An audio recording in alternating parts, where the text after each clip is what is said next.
नमस्कार. मेरा गाव मेरा देश या यूट्यूब चॅनलमध्ये आपलं पुनश्च एक वार स्वागत आहे. सध्या एक विषय खूप गाजत आहे, तो म्हणजे जी-एस-टी. जी-एस-टी हे केंद्र सरकारकडे जमा होतं आणि त्यानंतर प्रत्येक राज्याचा ठरलेल्या निकषानुसारचा वाटा हा राज्याला मिळतो.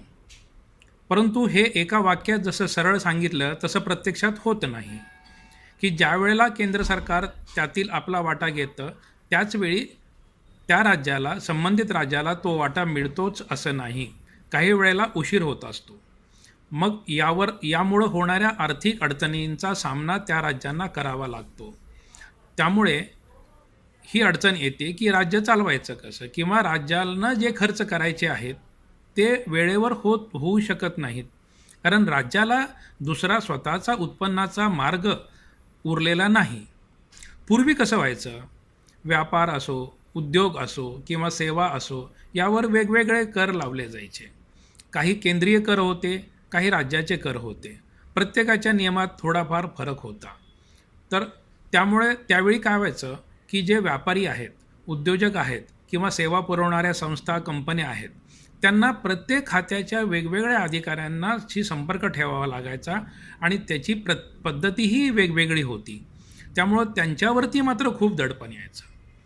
म्हणून बऱ्याच विचाराअंती हे जी-एस-टी ही पद्धत लागू करण्यात आली आणि ती बऱ्याच प्रमाणामध्ये सरळ आणि सोपी पद्धत आहे.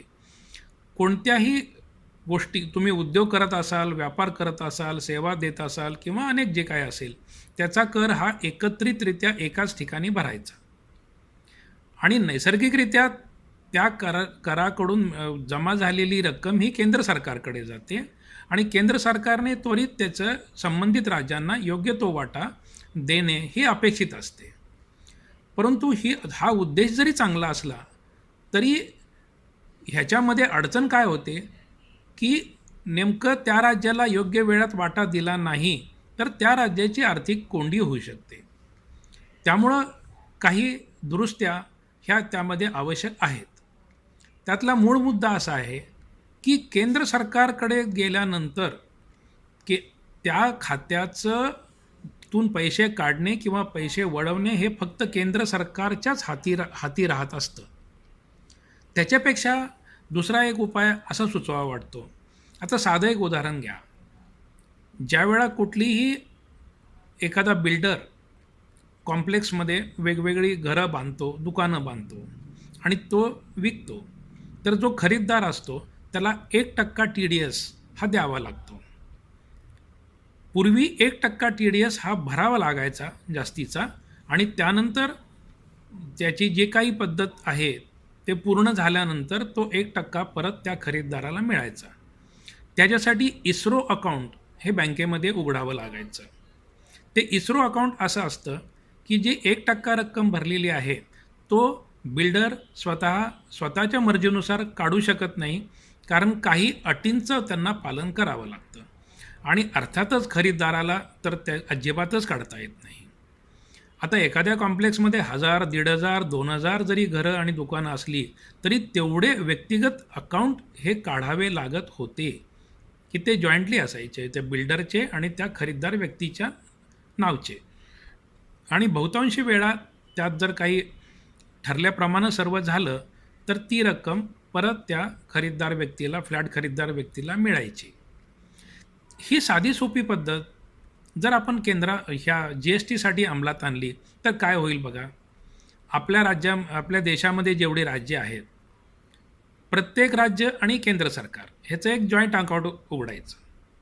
म्हणजे साधारणतः 25-30 राज्य आपल्याकडे आहेत. केंद्रशासित प्रदेश आहेत, त्याचा सरळ केंद्राच्याच अखत्यारीत असल्यामुळे त्याचा काही संबंध येणार नाही किंवा आलाच तर तज्ज्ञ लोक त्यामध्ये सांगतील. जो काही जी-एस-टी भरणा होतो, आता उदाहरण घ्या महाराष्ट्राचं, तर ते महाराष्ट्र आणि सेंट्रल गव्हर्नमेंट ह्याचं जॉईंट अकाउंट असणार. त्यांचं जॉईंट अकाउंट झाल्यानंतर मग जे काही महिन्यातून एकदा किंवा दोनदा त्याचं विड्रॉवल जर ठरलेलं असेल, दोघं राज्य आणि केंद्र ह्यांच्या संमतीनं ठरलेला असेल, तर जो काही वाटा, उदाहरणार्थ घ्या की एक्स वाटा केंद्राचा आणि वाय वाटा राज्याचा आहे, तर ज्यावेळी विड्रॉवल होईल त्यावेळी एक्स टक्के रक्कम ही केंद्रात जाईल आणि त्या क्षणी वाय टक्के रक्कम ही राज्याकडे जाईल. त्यात मानवी हस्तक्षेपाला वावच ठेवायचा नाही. त्याच्यामुळं होतं काय, की राज्याला राज्याचा वाटा त्वरित मिळतो, की ज्यावेळी तो केंद्र काढून घेतो. म्हणजे कुणी कुणाला तक्रार नको, कुणाला त्यात हेवेदावे वाटायला नकोत, कुणाला त्यात राजकारण वाटायला नको आणि मुख्य म्हणजे राज्याला दुसरं कोणतंही साधन उत्पन्नाचं नसल्यामुळे ती रक्कम त्यांना योग्य वेळी त्यांनी जे काय नियोजन केलेलं आहे त्याप्रमाणे त्यांना वाटता येईल. अत्यंत सोपा उपाय वाटत आहे. ह्याच्यापेक्षा काही अडचणी असतील तर तज्ज्ञ मंडळी पुढे येतील आणि ते करतील. परंतु अशी काहीतरी पद्धत करणं ही अत्यंत गरजेचं आहे. त्याच्याशिवाय हा आर्थिक गाडा योग्य रीतीनं चालवणं राज्यांना शक्य होणार नाही. नाहीतर फक्त जी-एस-टीचा परतावा मिळण्यासाठी त्यांना एक डिपार्टमेंट उद्या खोलावं लागेल आणि प्रत्येक वेळेला त्या जी-एस-टीच्या रकमेच्याकडे वाट बघत बसावं लागेल. इतर कामाकडे दुर्लक्ष होऊ शकतं आणि पर्यायानं जनतेला त्याचा त्रास होऊ शकतो. जनता अर्थातच राज्याची पण आहे आणि तीच जनता केंद्राची पण आहे. जनतेला केंद्र आणि राज्य वेगळं नाही. जनतेला भारत देश एकच आहे. तर या अशा रीतीनं अंमलबजावणी करण्यात यावी असा प्रस्ताव आहे. आपण जर हे आवडलं असेल तर लाईक करा, सबस्क्राईब करा आणि बेल आयकॉन पण दाबा. असे अनेक व्हिडिओ घेऊन मी आपल्यासमोर पर्यंत येणार आहे. आपल्यालाही काय सुचवायचं असेल तर आपण अवश्य सुचवा. धन्यवाद. बघत रहा मेरा गाव मेरा देश.